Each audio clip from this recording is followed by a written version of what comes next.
तो Indian bike 3D game में आने वाले प्रॉप्स के चीट कोड नंबर याद है आपको?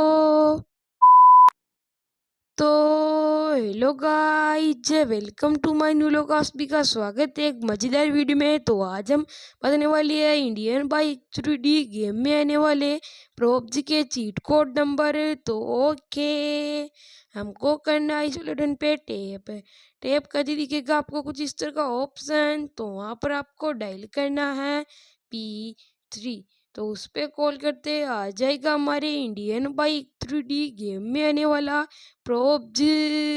तो मैं आपको इंडियन बाइक 3D गेम के अच्छे अच्छे चीट कोड नंबर बताते रहता हूँ।